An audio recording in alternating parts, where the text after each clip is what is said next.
There's no doubt Gary Gygax is my mentor. I mean, he became this kind of font that I would tap whenever I would need to, and he was always so open with information that I don't know, he taught me a whole lot of stuff. He taught me a good way he taught me the importance of dealing with people, how to deal with people.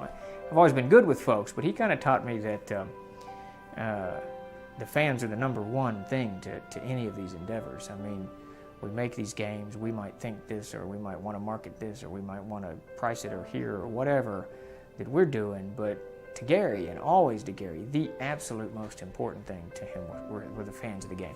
One of the most, I hate the word disappointing, but heart-rending things, I think, that has come out of his passing. Gen Con 2007, I don't know what happened, but he was there, he was the guest of honor. I'm sure that had a huge part to do with it. Peter Atkinson bent over backwards to honor Gary. Atkinson's a great guy. That staff was phenomenal. We did some signings at the booth, about 4 or 5 of them or something. And the turnout was enormous. Not only did we devote half of this very large booth that we had to Gary, because by that time we had all of his LA stuff out, we had GFW out, we had some of his Castles and Crusade stuff out, we had some of his odd and end things that he had done to us out. So we had this huge wraparound section devoted to Gary.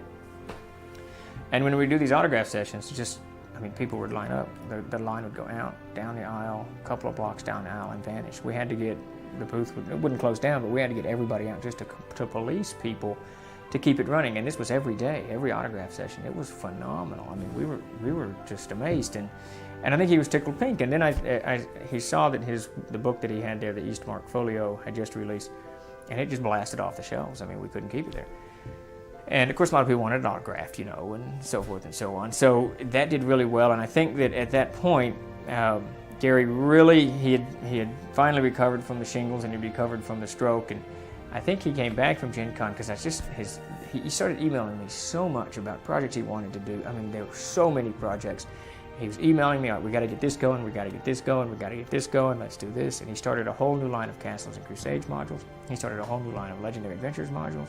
I mean, I could almost see what it was like back in 1979 when he was at the head of it, and all of this information is suddenly flowing. Because I remember November something, I emailed to Gary, slow down, I can't keep up with you. You've just snowballed, I can't keep up with just the projects.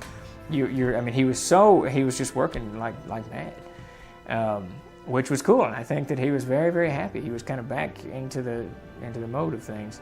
And it was all kind of coming together when he fell, and I think that the fall is what kind of sent his health to the end. I've struggled with since his death on how best to repay Gary. It struck me then as I was talking about Gary that the best way to create Gary's legacy, to thank Gary for what he did for me and for Troller Games, is to impress upon people what type of person that Gary was, because he was, you hear all kinds of crazy stuff. He's mean, he's a tyrant, he's this, he's that. He was never these things to us. He was nothing but, not certainly he got angry at me, but any two people that work together for 8 years, you're going to get angry at each other. But he was a great guy to work with, free with his advice, free with his hospitality. He loved good food, he loved a good drink, he loved the camaraderie of friends getting together and hanging out, whether they were gaming or just hanging out. That's what he absolutely loved. And that's kind of Gary at the core, is interacting with people on a very personal part.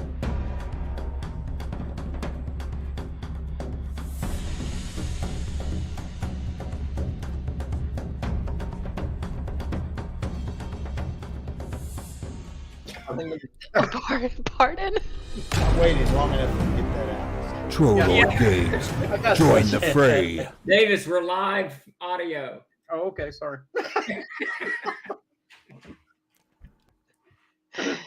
All right, hello everybody. We are now live with Ask Me Anything.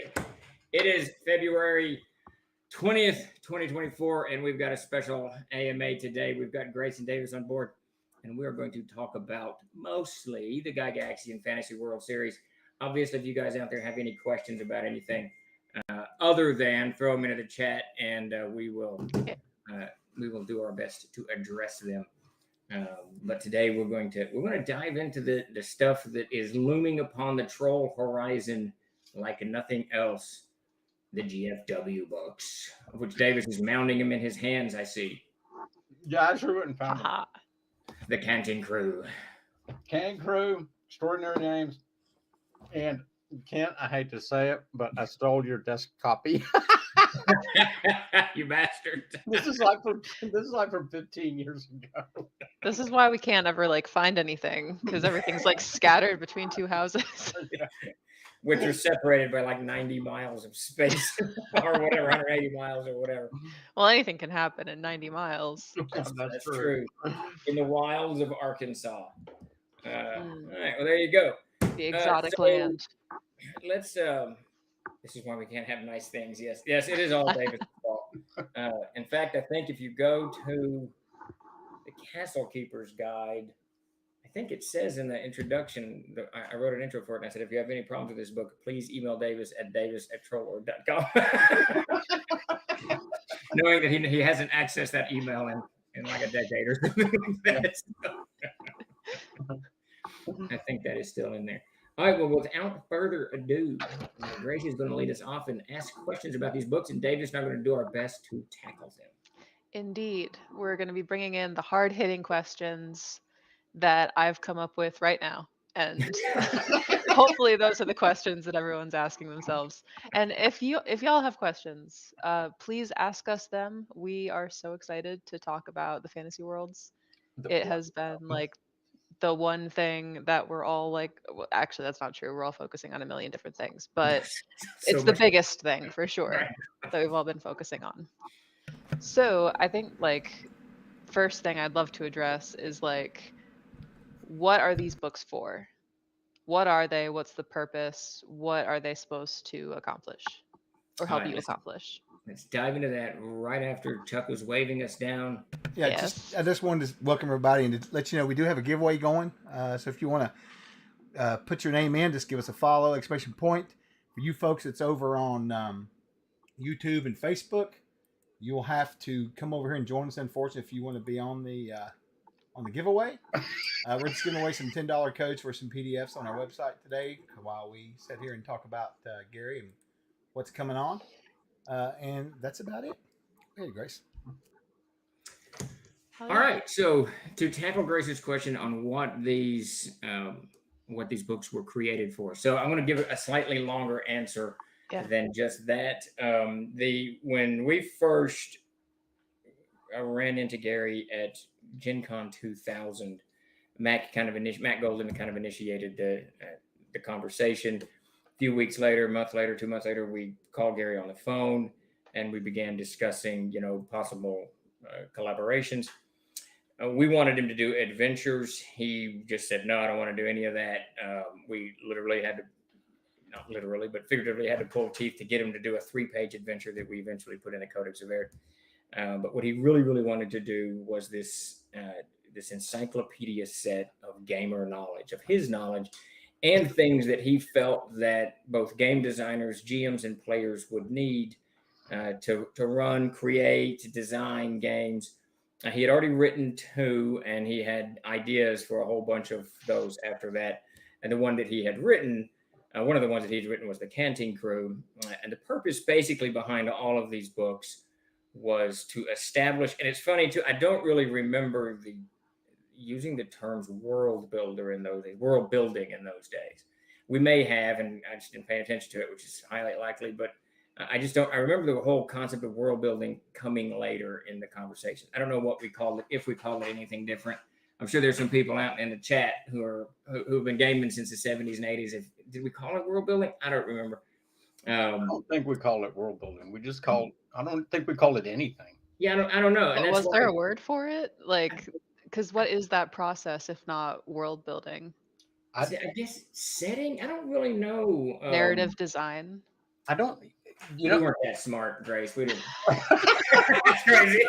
Narrative design, Gesundheit. What are we talking about?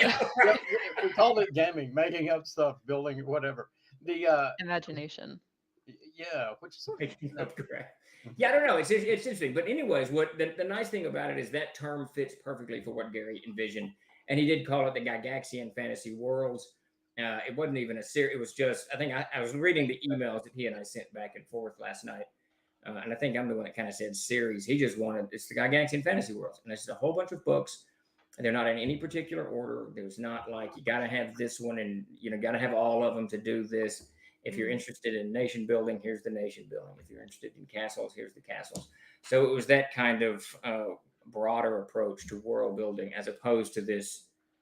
I got to have all of these to make my world actually function.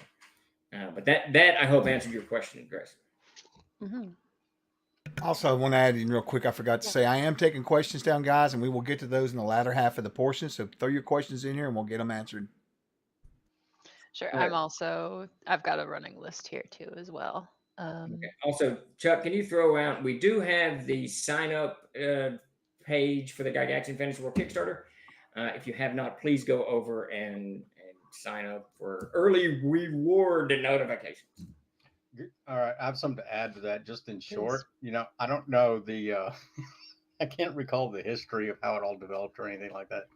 All I know is that when I got these books, these are phenomenal resources for creating and detailing your world from the micro level to the macro level. What does that mean? Well, like for the micro level, say for example, Gary goes into details. His spoon list.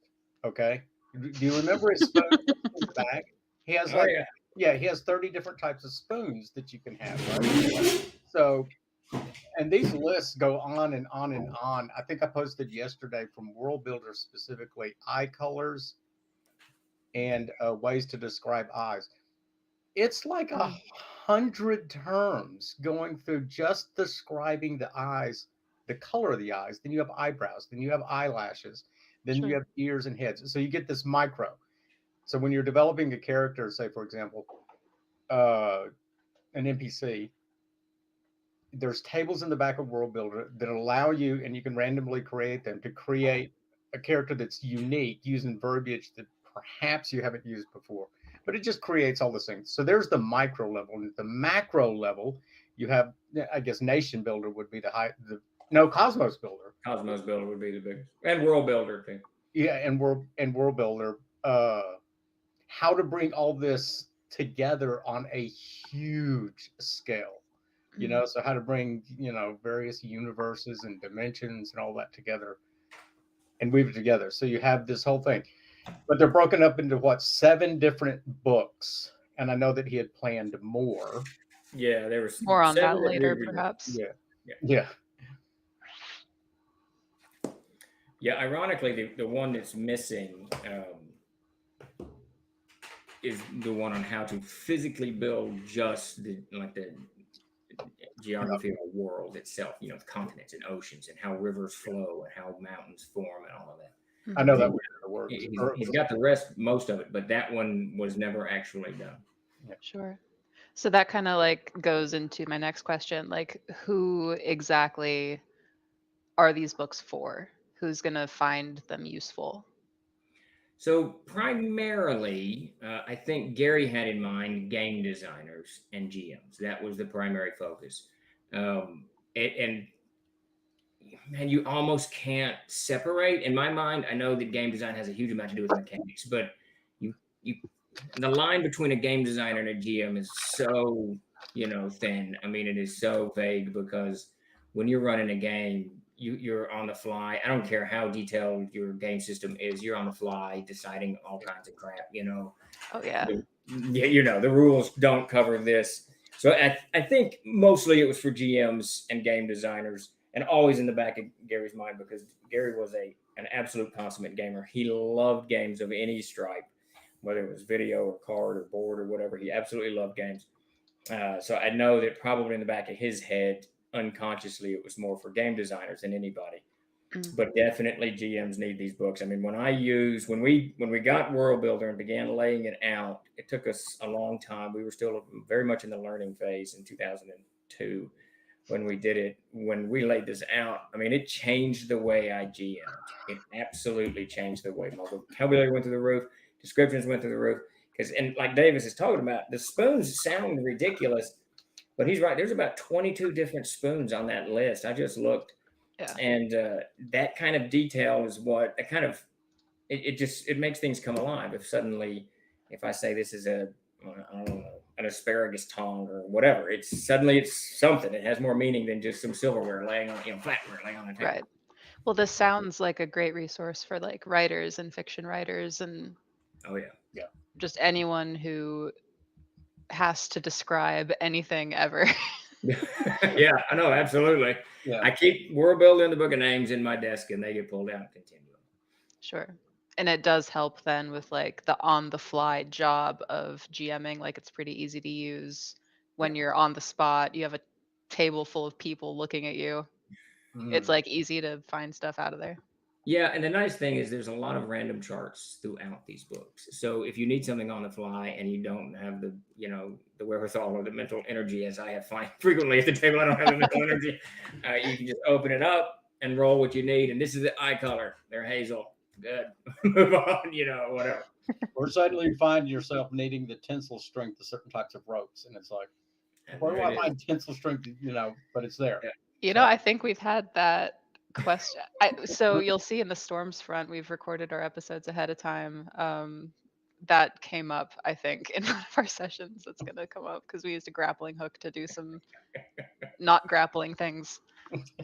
But yeah, it comes up more often than the GM wants it to come up. Blaze the Wolf says, I got a fever. The only cure, more flatware descriptions. I got a fever. The only prescription. Yeah. Well, I've got some questions here from some folks. So Savage Splendor asked, was this a pretty short run originally? I've never seen the series before the past 2 weeks. No, we did full print runs, full hardcover print runs. Back when the first one was in 2001, we did one a year after that up to 2006, 2007, whatever. We did 7 in total. They were full print runs through full distribution, but the license was pulled from us in 2008, and it was the license holder's intent to kind of reform everything and put it into a large package deal, games, movies, comic books, apparel, merchandise, all kinds of stuff. That never came to fruition. So the books ended up just sitting unpublished for years and years. And I know that, I don't know what it is now, but you could buy them on eBay for like $300 and $400. They were that rare. And that's what we're charging, right? Yeah, that's our the MSRP will be it's determined by eBay. And there's no telling how many thousands of books went into the dump. Yeah, we had to destroy a lot. So I remember that was painful. We destroyed a lot of them. Yeah. Sure. But anyway, that's the past. It's fine. And they were pulled from shelves. I've had to write this so many times that I think I'd remember it now, but it's 2008? 2008. So let's see, Gary passed away in 2008, March. And I believe in August, I was given the call. It might have been in September, but I think it was August. I was given the call that the licenses were suspended. Mm-hmm. We were given I asked for a few months to finish up Castle Zagig, the upper work. So we did that. We finished that, but we began pulling the stuff that September. Now, obviously, what was in retail is already purchased. You can still get, but we had to pull them off of Amazon, Drive Through RPG, our own store, cut them in distribution, and then we were left with full print runs of, we had just reprinted Book of Names. The Book of Names was, and Cosmos Builder was just printed that year, or just the year previous. And I want to say, I think World Builder, we were on the 3rd printing, but it hadn't gone to press yet. So we pulled it in time, but it was easily 1,000 books were destroyed. Wow. Yeah. That had to be hard. It's very hard. By the time it hit the Book of Names, when we were throwing out the Book of Names, I remember getting sort of mad. But the funny thing about the Book of Names, Mark actually, Mark worked with us at the time, Mark Sandy, he was our print master, and we tossed them all out. Well, he took about 12 of those boxes, and he made, in his apartment, he made a chair out of them. So you could go to Mark's apartment and you could see this chair of Book of Names. Well, hey, that chair would be worth like $8,000 if eBay has anything to say about it. He actually texted me when we announced the license a few months ago, and he said, "Man, I finally threw all those Book of Names down. I wish I'd kept them." Oh, man. Wait, he's literally been sitting on boxes of books of names yeah. for years, and he just For threw it years. out. That's It was funny. really funny. Terrible timing. We have a queue of questions, but there's two really good ones right now. Brad just asked, are they going to be for CNC primarily or universal? I think that's a great So- question. We're going to go back to Gary's original concept, which is universal. We're not the reason that they had classes in them in the first place, classes and spells and stuff like that, is we had to get the D20 logo on there. We had to have 5% of the content had to be open, and we didn't want to open up any of Gary's content, so we created content and put it in there. So if you look at Gary's original files for the Cantic Crew, there's no classes in it. It's just the files. So we're going to go back to that. So it'll be completely system neutral. Whatever game, 5th edition, Castles and Crusades, whatever game you're playing, these books, or writing fiction, like Grace said, this is great for fiction writers, whatever, there it'll be. Even like, so my background is poetry personally. I can totally see like, because the amount of times that, especially like learning how to write in certain genres, whether it's poetry or fiction or whatever, there's like this writer's habit where you learn a new word and lean on it very heavily for like a month. Yeah. That seems like a great resource to be able to like just vary your vocabulary. Move away, Which- move away from that. I do Yeah. that a lot. And then Lando, the Archmagi, asked, will we be able to only buy the ones we want, or will they only be in a package deal? So we're going to do a package deal, and then I've got to dig into the Kickstarter format because they're a little bit limited, but we're going to set it up so that you can buy one book, or you can buy one book and then add, another one or 5 or whatever, or you can buy the whole package. So we'll keep them separate and together.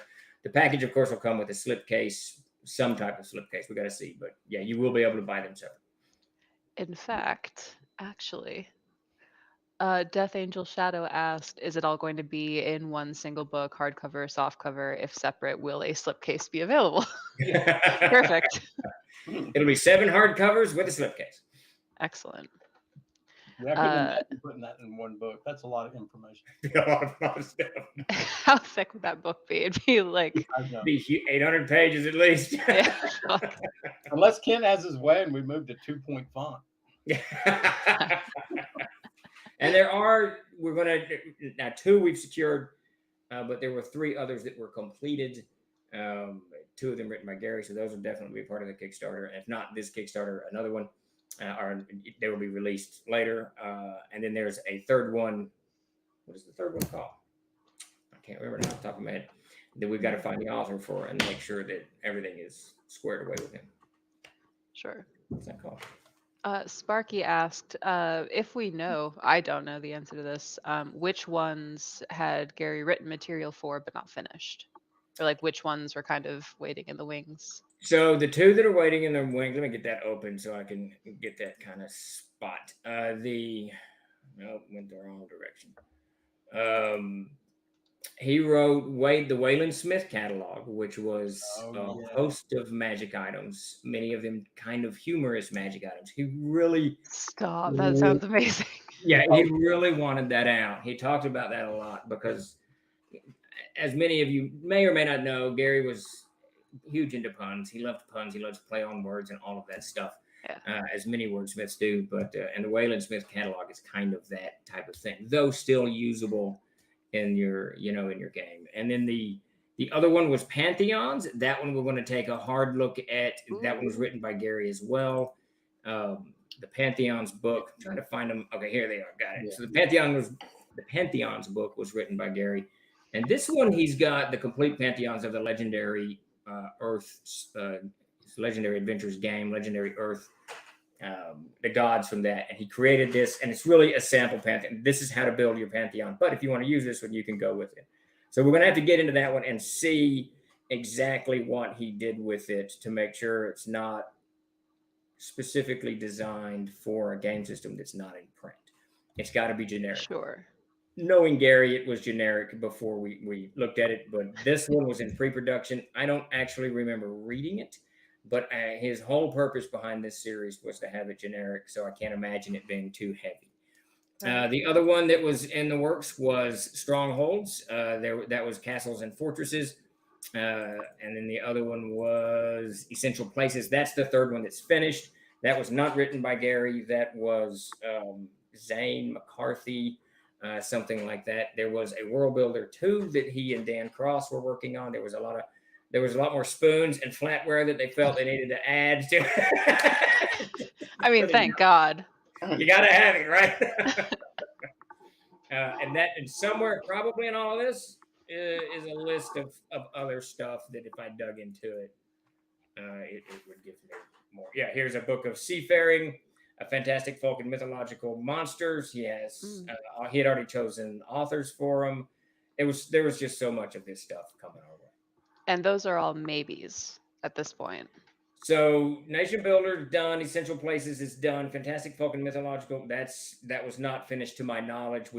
I will get a hold of Craig Peters. That's who wrote it or was working on it. Book of Seafaring. We will see. I thought Strongholds was done, but I might be confusing that with Essential Places. Yeah. The ones that are done: Wayland Smith, Essential Places, and the Pantheons. Mm. Yeah. Can I read one of the? I just randomly picked up the Wayland Smith catalog. And I dropped on page, I don't know what page it is.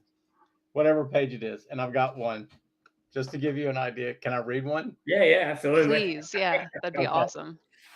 It starts out, have a chair, Sandman cushion. Place this little pillow anywhere.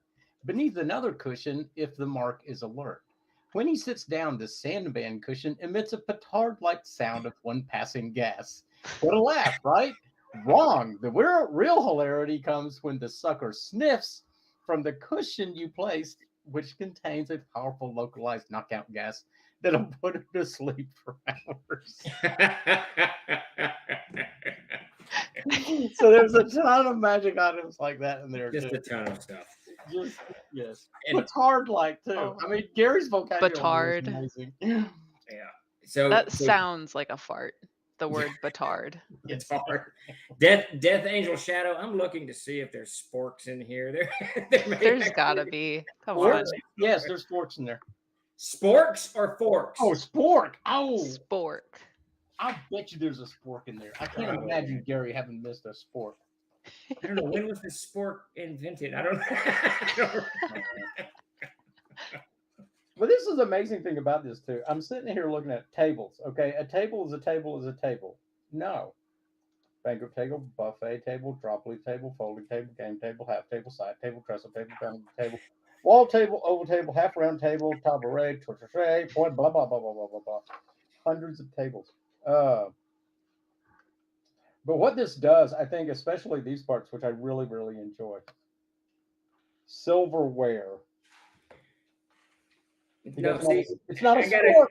Davis, I got to go with the flower chart. This is awesome.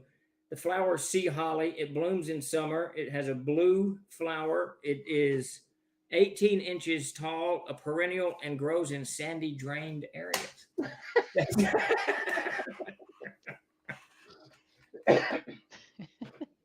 All right. Excellent. Here's your types of spoons.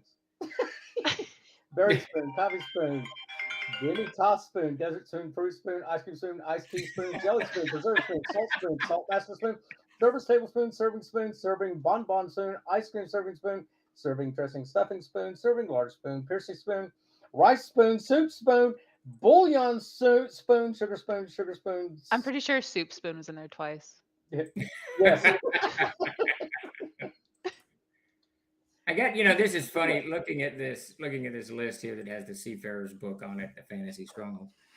I've said before, and I know Davis remembers this. Just before Gary died, we were up there in January, and he was giving us this list of things that he was working on and wanting to do, and books and projects and all this stuff. And I remember saying to Davis when we got in the truck, we're headed home, that I don't know when we're gonna have time to do Troll Lord stuff because Gary's putting out more stuff now than he did back in the 80s. So, and he was, I don't know, it's mad dog. It's cool. He was pushing it out. Yeah. And this is actually of the series. I mean, I think this is one of the unsung heroes of the series, is Living Fantasy. Yeah. So for sort of the middle ground building your fantasy world, this one is probably the most helpful. It's not micro or macro. but it gives details of like the daily life of people, right? Yeah. Kingdoms and how power is structured, how economies are structured, how people move around within those kingdoms and the interactions that they have. This is a gold mine of information for creating a more realistic Yeah, absolutely. world. This one is the one of, Sure. but it's so text heavy. This is just like I was gonna say it doesn't look like a particularly large book for everything that is in there It's yes, that we it's know is pretty in there. dense. Yeah. but it's all text virtually. Sure. No charts or hardly any Very charts. little art. I think I was doing one piece of art for 12 pages in those days. Well, I mean, so fair question to ask. Like, is this the type of book that you would recommend? And sorry, is this book being Living Fantasy specifically? Is that the type of book you would recommend someone to sit down and read from cover to cover, or is that similar to the other books in the World Series where you can kind of go to the charts and pick out what you need and grab this part and that grab that part, you know? I know Davis has read Living Fantasy. I've not read it cover to cover like that. I've probably read 90% of it, but mostly when I needed direction or clarity or just another line of thinking on, river systems or transportation or whatever. Oh, I'm going to go Mm. check Living Fantasy. So like the Something like that. chapters are kind of, they break it down enough that it's like Yeah. readable. Yeah. Yeah, you can do it section by section. Me personally, if someone would pick this up, I would say just read it cover to cover, and then you can always come back to fill out what you need. So yes, Right. chapter 1 is the physical landscape, and chapter 2 is the cultural landscape. Uh, I will say that if you read stuff that Davis and I write, it takes us 4 or 5 pages to get to the point. But, but Gary got to the point relatively quickly. He had yes, what everyone talks about Gygaxian prose. Well, he had this. He did use language in a very Gary Gygax manner, which is wonderful. But he also got to the point. I mean, he didn't wander around the subject for half an hour like Davis and I did. Well, Honey actually, a bowl of honey had a pretty good question that I think is relevant to this conversation. They asked, how do you guys foster creativity within yourselves? Like, where do you find the motivation to create from one artist to another? It's so hard. Everyone that I have asked about exactly that question has been like, you need help. You need to find like resources and things that can assist in the process, and you need to use them when you're stuck. yes, Yeah, And the absolutely. series seems like exactly that. The series is exactly that. Now, personally, I take inspiration from almost anything and everywhere. If I have like a creative block or something, I'll go sit in the backyard and just sit there for a little while and just look at nothing and think about nothing. And you're Yeah. going to see a bird do something, or something's going to happen. There's always something, and the more space you have to do that, the greater. I watch a lot of TV. I watch a lot of, I'll go check Oh this. yeah. And even if I don't like it, I watch it just for the perspective. And then lastly, and I know Davis does this, I listen to a lot of music. Music really, really, fires up, especially good music videos do. But this You still series have to is send me exact. songs for your playlist.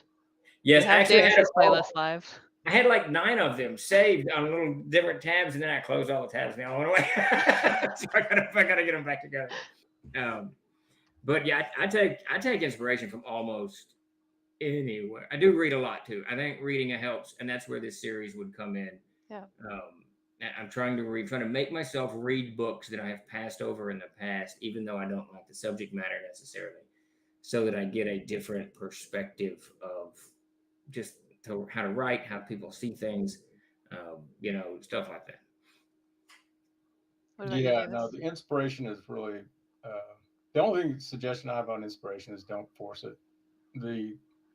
But listening, what's really cool is like I'm especially find helpful listening to either music or watching movies, like those two items specifically, like for this reference, from other countries, you know, and I watch them in the other language, and sometimes I'll watch them without subtitles and just try to figure out what's going on, right? Yeah.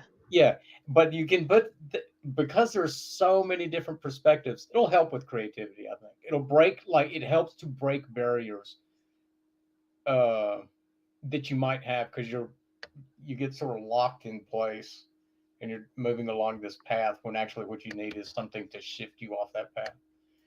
Yeah, that's actually where the music videos help me a lot because Yeah, music videos help me a lot on that. you take, I can't remember, it's Curly Strings, and I can throw it here in the chat. There's this song by Curly Strings I listen to all the time, and the video is so odd. It's so strange, and it completely inspired the entire write-up for Kahana that you'll see in the Plains book that I'm working on, because it's just different, and it's kind of out of this world. What was my favorite one that I get the most flack from is I'm a huge Lady Gaga fan. I absolutely love Lady Gaga, and her Bad Romance videos just it's so fucking weird. It's just odd, and that's what I like about her as an artist. I can't forget that. What is that art form called when you're kind of doing it as you go? Is it creative art? Something, I don't know what it's called. Living art.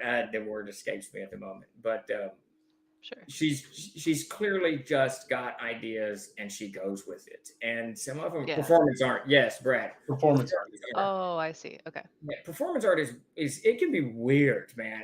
Some of it is just weird, and I love it because if I'm like David said, you're stuck in. I'm thinking this way, and I go watch Lady Gaga, and she's got some weird metal beard on and something on her head. I'm like, what's going on here? Yeah. But it'll knock you right out of your tree. That's what it does. I think that's what a lot of that does. And then if you want, then you have to take that information or that new path that you're on or new visuals, write down your thing, but then you have to make it concrete. And that's where these books come in handy. Right. Is turning that like malleable thing like wet concrete, and then it helps to solidify that into a workable system. Unless you just want complete chaos, which we'll have the Nzea campaign setting for that.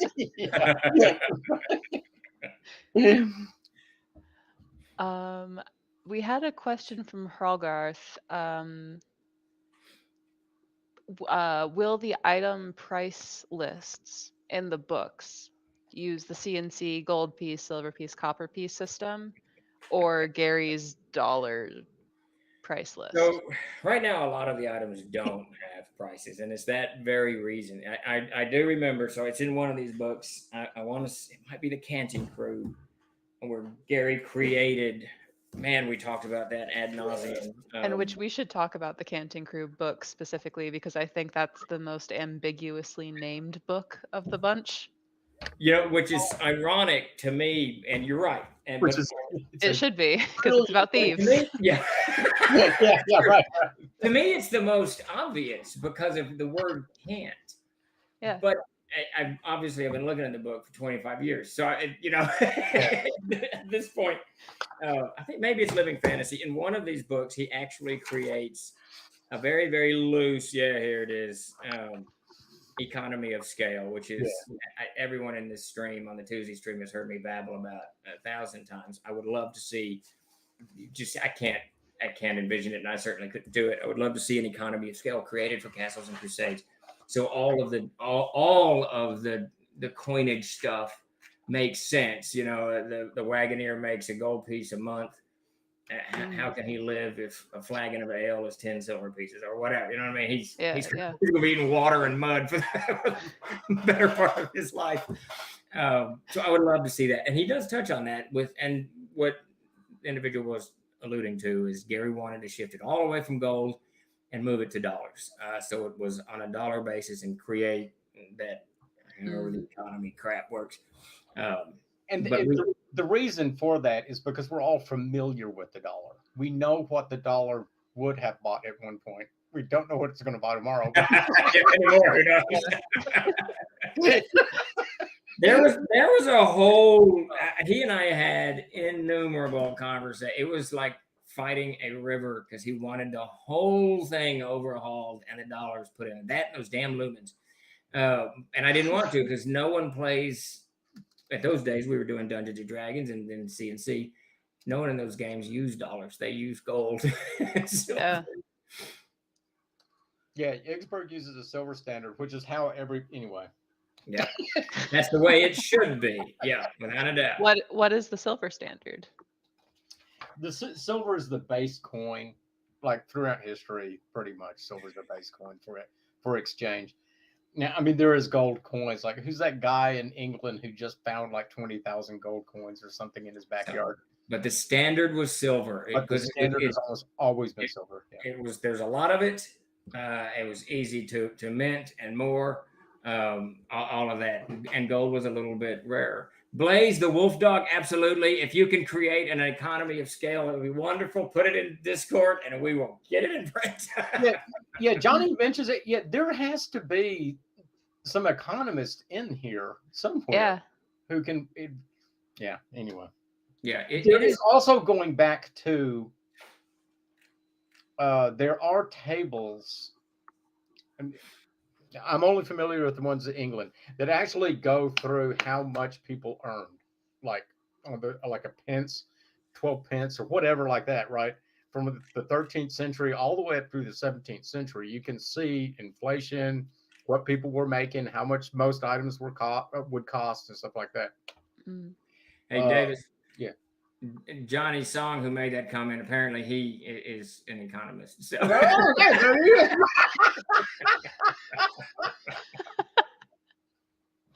I didn't know that. Yeah. And Johnny's one of my Wednesday players. Oh, I didn't know you were an economist. The fuck? Well, they're saying that in chat. I can't. No, he says I'm definitely not. I just do a lot of reading. Okay, all right. That's cool. Johnny, I didn't know that should I buy about you. Bitcoin now or not? Yeah. I should have bought it 20 years ago. It is fascinating the way that economies work. I mean, it's very, very fascinating. But it's one of those things. And I remember having this conversation with Gary with the lumens as well, with the light of torches or whatever. There's a point where you've gone beyond the point that gamers and designers are going to, really take what you're using and do something with it. Yeah. Right. Yeah, I don't think I don't know how many lumens that light is. I have no idea. I actually kept the box so I could go look it up, but I never heard the word until Gary posted it. I'm pretty sure we put a lumen chart somewhere in one of these. There is. I think it's in World Builder towards the back. It's in one of them. When I was working in furniture retail, I had an electrician contact me and very aggressively ask me about lumens. Already very disgruntled that I wasn't brushed up on the subject exactly. I'm guessing that You don't know about lumens? I'm guessing that people who know about lumens are very excited about it. They're very passionate about it. Well, clearly there's a chapter about it in a book somewhere. Yeah. Yeah. Oh, While you guys are looking for that, it's in might be World easy to Builder, answer. page 165. All right, go ahead. Antiquus 2004 asked, was Gary as direct in his verbal communication as he was Yes. Yeah. in writing? He did not beat around the bush very much. He was. So our early emails were very long as we kind of worked out relationships. But then it became very, very short. Yeah. No, working with Gary was a pure pleasure. There wasn't doubt. It was just, this is what he wanted. If we couldn't do it, we would tell him we couldn't do it, and he'd be okay, and we move on. But no, he was very direct. 12.57 lumens. There you go. Here it is, right here. But maybe that partially answers this next question from Ultra Magnus 71. How did he have the time and desire to write/create all of these 7 volumes? Wasn't spending that time waxing poetic, clearly. Exactly.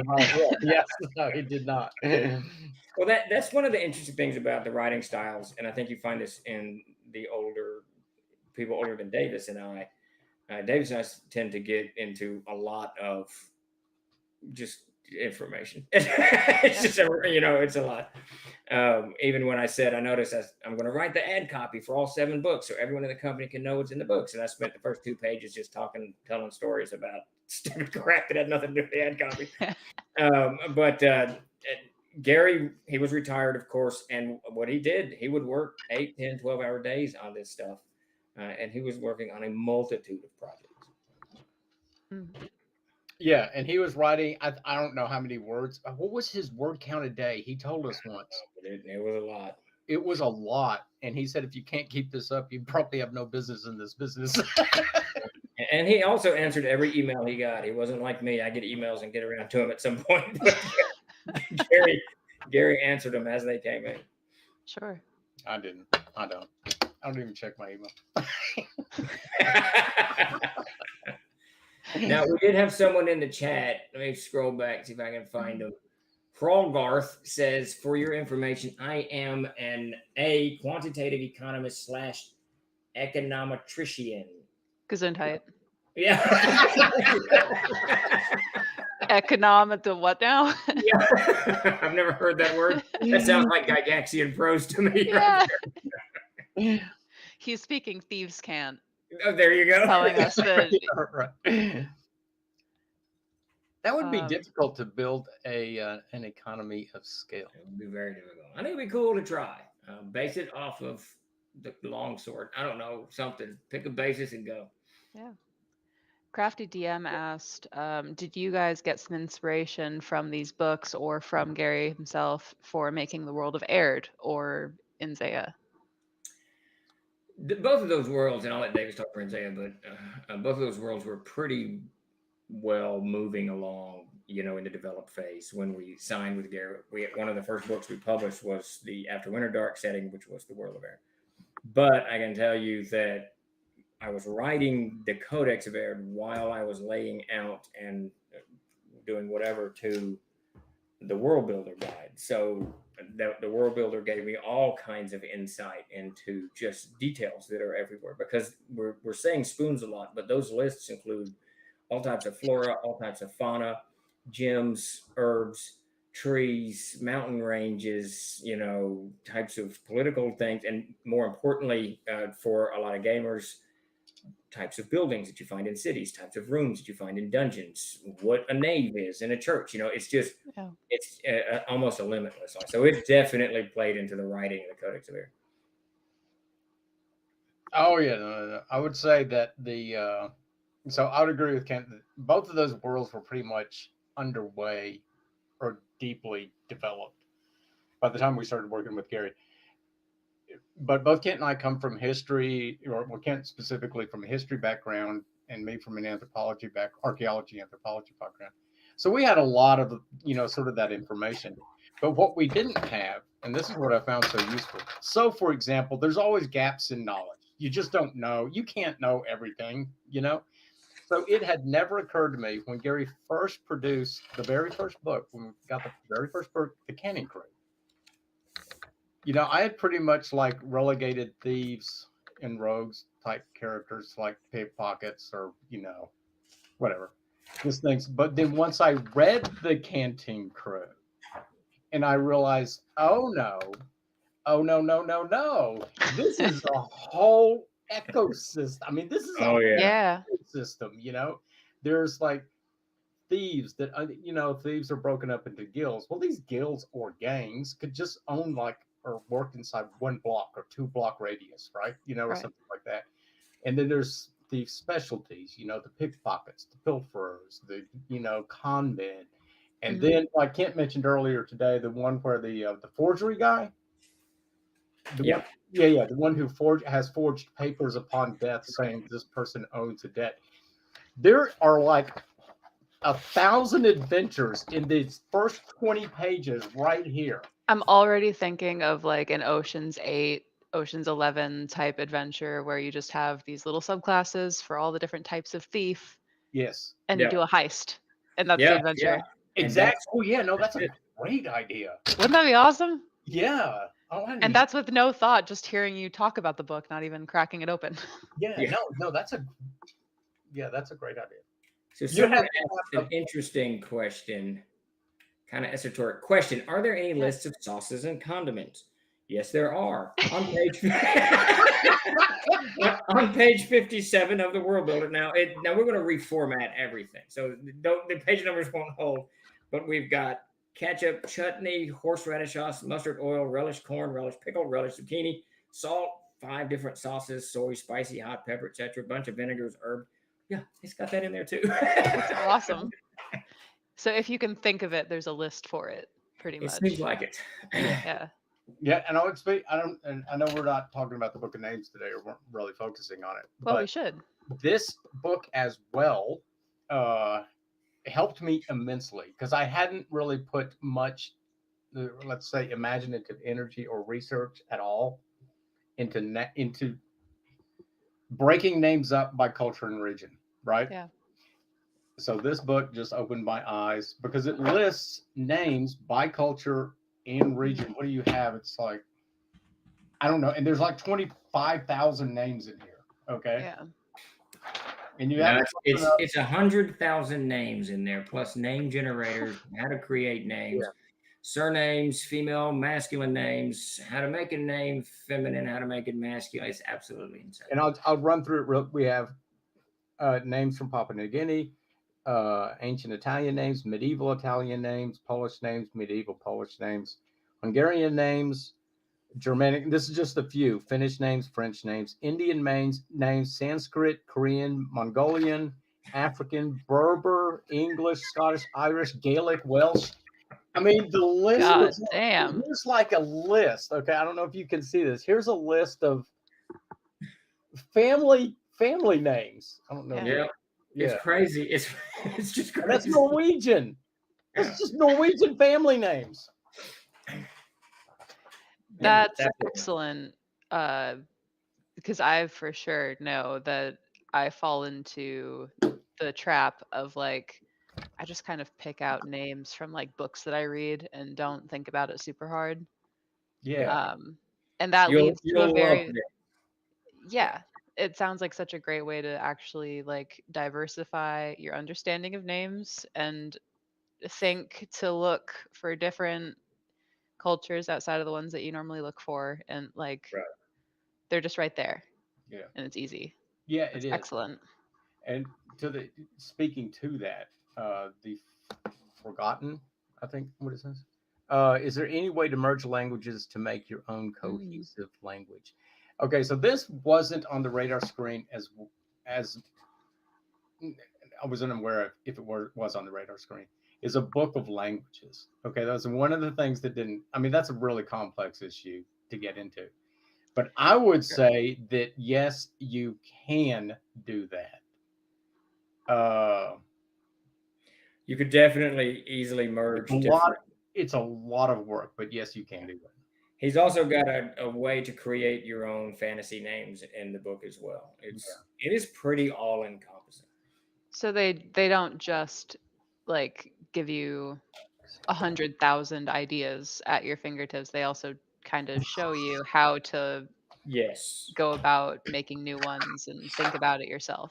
Yep. And the whole first section of the book is what goes into a name, what you can consider when you're naming it, to treat a name as more than just a label. Yeah. It's pretty fascinating. As for Filipino names, I do not think that he did. You have Oceania. Yeah, I'm not seeing Philippine, and I know like for African, we've got a section here called African, and it is. I'll have to look at it, but there's 2,000 language groups in the continent of Africa. So yeah, he hasn't broken. No, and in his African names, he hasn't broken down to. Yeah, I was just checking. I hadn't looked at that in a while. Yeah. Okay. So I think the Philippines, like he has Polynesian names, which you could, throw them sort of all together. I think that's what happened in this case. He's got under African, there's a good 20 different linguistic groups that have basic male names and then basic female names. Yeah, he broke them down into that. So I'm going through. We have Samoan, Tahitian, Tongan, Maori. Yeah, it's crazy. Hawaii. Thank you, Crafty DM, for showing up. There's a lot of detail. Death Angel Shadow asked, seeing the detail in flatware or names, for example, are things such as tools, agriculture, minerals, etc. in Yep. these? I can Oh only my assume the God, answer is yes. Yes, the answer is yes. And what's really cool about the minerals, there's a whole section on gems, gemstones, and herbs that have the magical properties of these particular stones. So there's a whole new slew of gaming that comes out of that. Yeah. Yes, and he has like so the herbs, which I don't know. There's 300 herbs he has in here, Something like that. It's huge. and he describes them. But then he describes their use in magic. So, for example, a love potion: aster, ginger, figs, coriander, copal. I don't even know what copal is. I don't know what half the stuff. Well, you just read the book and then you know. Yeah. I do. I do, point. Venom. Thank you. Climbing the mountain, welcome in. Welcome in. That photo proves that Gary was the final boss. I would be terrified to fight Gary Gygax. We should have him the boss at Abstract. Yeah. I've been dropping the link in chat just kind of every once in a while. I'm gonna do it one more time. Is there a divorce potion? Wait. The answer to that is yes. Jason, Hex breaking. You can also hit exclamation point CF. That'll do it. Hey, okay. Exclamation point CF. Let's go. There you go. Well, hey, just click on that link. That will take you to the Kickstarter, which has early notifications for the Gygax Fantasy series, which is welcome to the bit. This is what we're talking about. Yeah. It's free. It's easy. It's just you put in like some information and then you get notifications. Yeah. When more information comes out. That's a flower list. Yeah.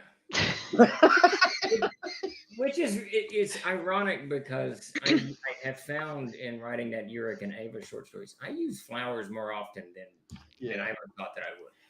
I love your use of flowers in the Uric and Ava stories. It's so good. Yeah, thank you. The flower I have found it's just a mark of color, and the world is otherwise just green, right? Everything's green and gray. So yeah, I think flowers are important. I never use flowers. Except whenever a flower shows up in any of my books, just walk away from it. Just literally go the If other I way. read a book and it has a flower in it, I toss it in the toilet. And I Exactly. There you go. It's your safe bet. If it's pretty, I flush until the book is dead or I'm dead. Well, I like details like that. You can say like, okay, your party crests the hill and you see a field of wildflowers below you. But if you actually if you take the time to actually name those, everyone has in their mind, whether you think you do or not, you have an idea of what a chrysanthemum smells like.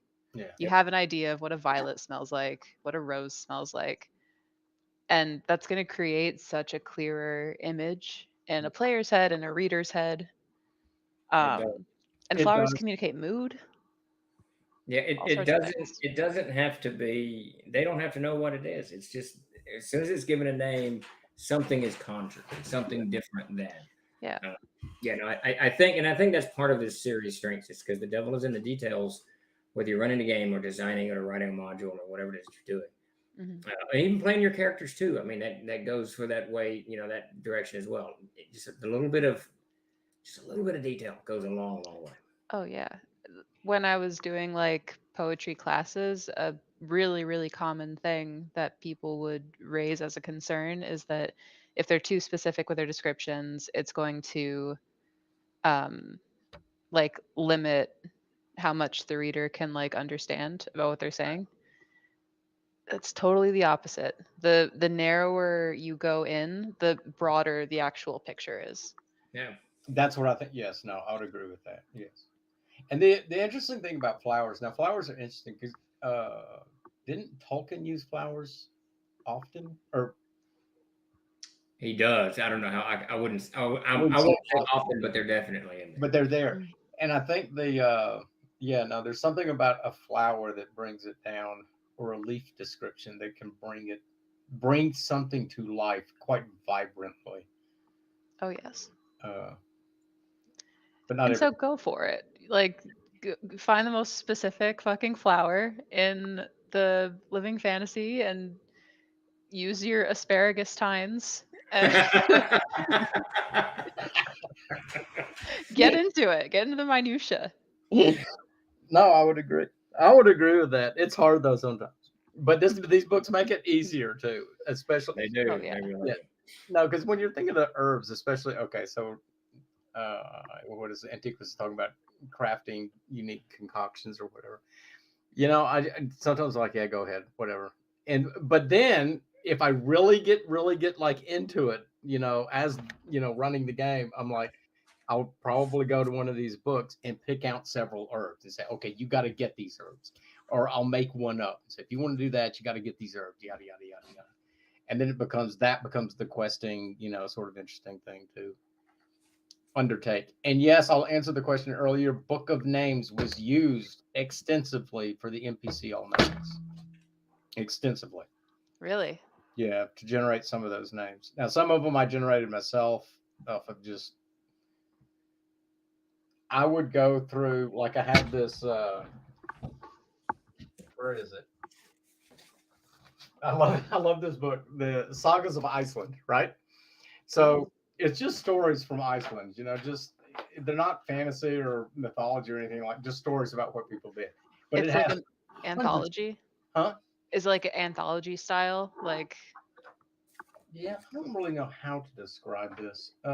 that's okay. Maybe that's not relevant, but well, that's more a personal interest question, Yeah, I guess. I don't know where they got this information from. I think from diaries and just. It was a guy named Jared.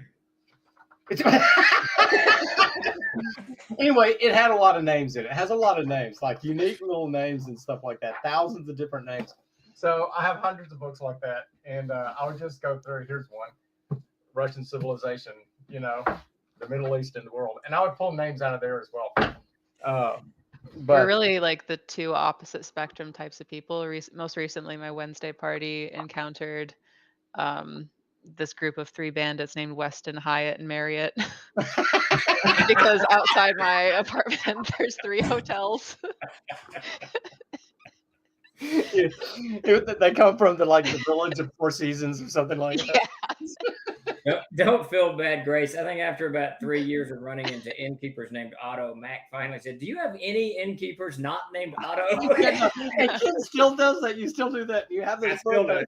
Yeah, no. Hey, so the Forgotten has a good question. He says, "Would it have something for a party of centaur pirates like Shipwise?" So this is a good question to show the strength of these books as they work together. So the World Builder has a list of all kinds of ships, looks like about 40 of them in there. The Living Fantasy actually covers waterways, how those canals, rivers, oceans, and seas, and what have you. So the books actually work together in that regard, and it's why certainly you can just get 1 or 2 of them, and that's what you want to do. That's fantastic, but as a series, they do work well. There's a whole lot of cross-referencing. Probably not as much as Gary would have wanted, because there was no real order to when they were coming out, but there's a lot of overlap. Yes, and what is it? Centaur pirates? Was that the question? Yes. Yeah. Okay, so he wouldn't go in specifically into centaur pirates, but he does go into fantasy monsters, because there's such a huge variety you couldn't address it except in the most general of terms. But he goes into like how to use fantasy monsters and how a fantasy setting might affect feudalism, class structures, and stuff like that, and how to use the monsters in sort of a realistic way. And here's like ship schematics, right, from Living Fantasy. Okay. Yeah. And then you think, okay, a centaur pirate, yes, it's going to it's not going to be on this. It's a bigger ship. It's going to be a big belly. A bigger boat. Isn't that from a movie or something? Actually, 2 things. So in our Wednesday game, we do have specifically centaur pirates, and they are literally dead ass. They live on like a system of like barges. And we could have used that book. Second of all, fucking when you said centaur pirates, words. I'm just thinking of like a person, but the lower half is a pirate. I don't think that's what they meant. Just someone who dressed in a confused manner.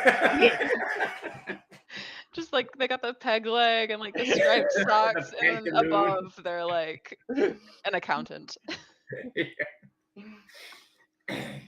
They're Ned Flanders, exactly. Yeah. Ooh, okay. Was the Cosmos Builder the last to be released? Yes. It hit shelves and wasn't out long before the licenses were pulled. And interestingly enough, Cosmos Builder represents the because Gary we did these one a year, and then in 2007 he delivered the idea of doing another half dozen of them. We needed to get the line organized, and one of the tragedies of the line, I always thought, where my Canton crew wandered off to, the first three have very, very, for those who haven't seen them, very distinctive covers. This is a cobbled street for living fantasy. World Builder, the puzzles of the world. Because when you look at it, it's got the 4 elements on the missing puzzle pieces. It's just really cleverly done. Well, that cover artist had moved on to other projects. So that the next 3 covers were kind of basic stuff that I put one together. It wasn't very good. And then Peter Bradley tried to enhance it, and we just didn't have time, blah, blah, blah, blah. But Cosmos Builder was, we released it, and we were going to redo the entire lines. Canton Crew, Living Fantasy, and World Builder were all up for reprints. And so the Cosmos Builder has a very unique cover in the series that was previously published. And that is, it's a full wraparound. Jason Walton was going to do this wizard representing Gary on each of the covers in a different, pose. The Canton Crew cover was finished. It was called Canton Crew Revisited, and we had that same wizardly character with this magical rock, I think, or something, on a street scene. And we had the others laid out, but then the licenses were pulled, so we never actually did them. Speaking of covers, we are going to be redesigning the covers. Is that true? Yes. So I'm very excited about that. Davis and I spent many, many, many, many hours over the past weekend and week having long discussions about what we wanted to do with this stuff.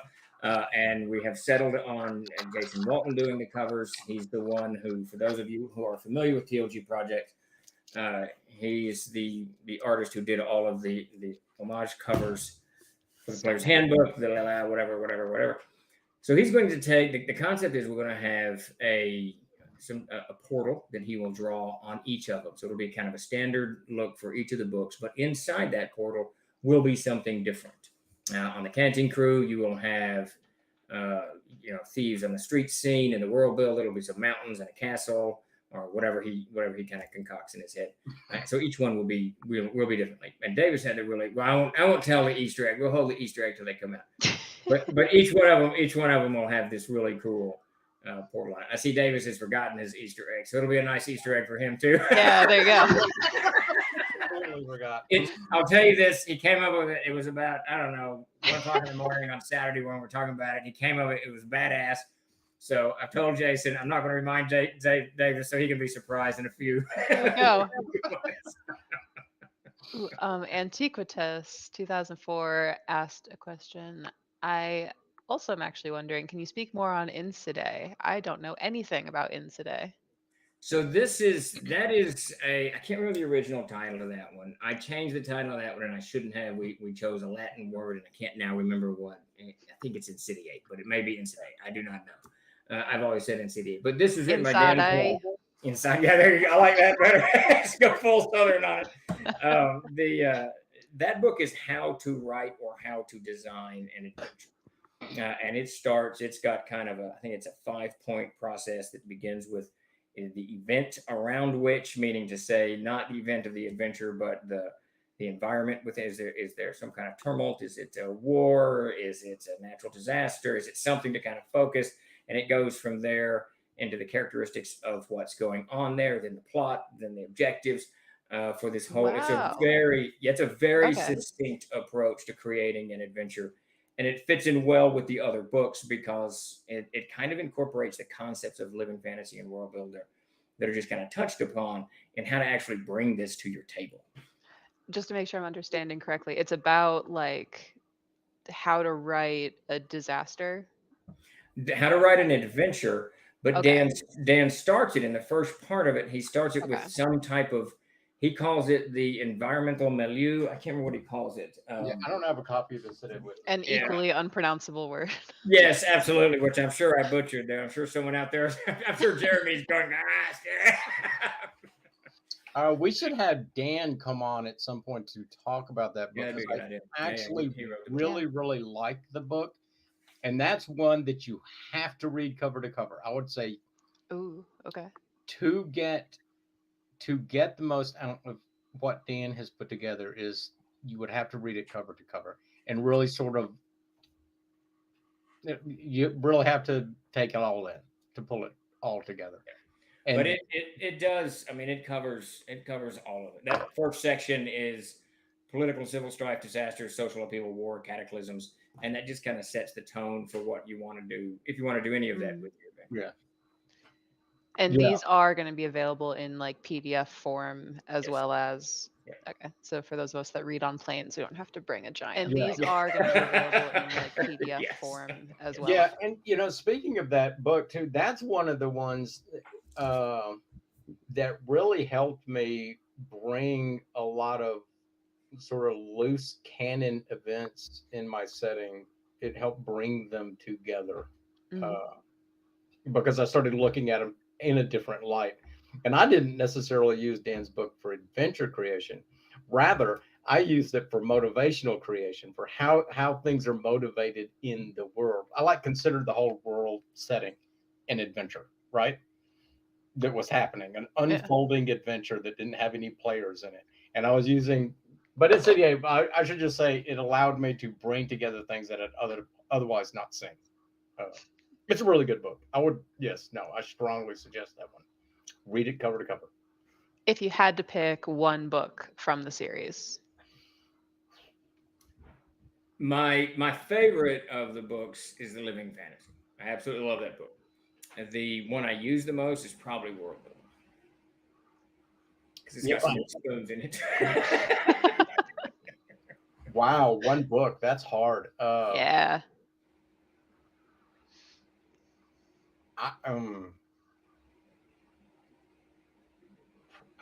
Probably since I have them all and I've used them all, probably the one I would reference a lot right now would probably be Canning Crew.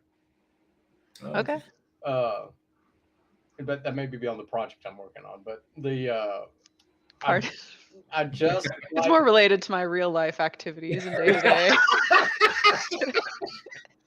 It's just pretty useful when you're trying to commit tax fraud or you brought up forging like 3 times today. So yeah, I keep coming back to that one thing, forgery. For legal reasons. That's a joke. Right. right. The I wonder if I could knock over a casino. No, Canning Crew right now today, probably the Canning Crew would be the one. Cool. Speaking of which, Kent pointed out in his blog post too. What's the show, Kent? New York, Gangs of New York, or whatever it's called. Gangs of New York. If you want to see the Canning Crew play out, on the screen, go watch Gangs of New York. That's essentially what it is. Yeah. And what's another good movie about an assassin that has an assassin in it, where an assassin is played out well? Can't remember. I don't know. I just watched American Ninja 4. That wasn't that. American Ninja, the Don't even ask him. 4? Really, Steve? 4? 4. What did I just watch that I really, really loved? A Killer Paradox. Brilliant. I loved it. What is that? all I can think of is like American Ninja Warrior. American Ninja Warrior. There you go. Okay, that's what I was thinking of. No, I haven't seen him. Anyway. Yeah, so Canning Crew would be my pick today. Right now would be Canning Crew. But I don't know. That's a really hard one to call. The book of names is just, I use that at metric ton. World Builder, a metric ton. Once you've read Living Fantasy and sort of incorporated it, you can go back to it and back to it. But once you start to incorporate it, you don't have to go back to it consistently.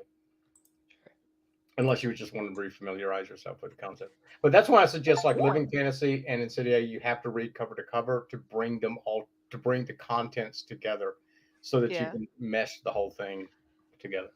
Would you say that that's the main difference between Living Fantasy and World Builder? Because it seems like they both kind of occupy this mid-level of like world building where it's neither micro nor macro, but World Builder seems like it's a little bit more digestible spontaneously, whereas Living Fantasy you kind of have to read to internalize. Yes, I would. Yes, no, I think yes, that's a good description. Yes, Living Fantasy, you have to, like I would suggest, at least book 1 read completely, and then book 2 read completely to internalize and be able to digest, not only digest it, regurgitate it in a workable fashion, right? You know, I mean, in a fashion that think, carry, and vision. Chris, we have a broken ignition in one of the vehicles that I gotta go. I gotta go attend to. So. And then then World Builder would be details, and you can come back to World Builder. You know, just when you need a piece of information, literally. Just, hey, Davis. Anyway, we gotta wrap it up. Yeah, you gotta go, buddy. Well, I mean, if you want to stay on here, I'll just leave it running. Here. I can leave it running for you. It's not a problem. Yeah, fuck it, we'll hang. Yeah, no, story time with Davis. I got my robe on. Bedtime. All right, I'm going to close out the raffles real quick. If you've not entered, enter now because I'm getting ready to hit the button. Again, I want to thank everybody for coming by here and checking us out. We will be back on the rest of the week. This is our schedule this week. And I think we're going to have another AMA Thursday about the same thing. So we're going to talk some more about some more of the books, and people that didn't get to see can come by and ask questions. And we're going to be talking about this for the next few weeks to kind of build hype and do some more giveaways and hang out with you folks because we don't ever really get to talk about cool stuff. I'm going to try to join Chuck tomorrow morning if he's up for it. I'm going to try to join Chuck. Did you hear that? He's going to try. Sure. Let's go. All right. Chuck has no faith in me. No, sign up for early notifications. Get in there. Sign up. It's no commitment to just get more information.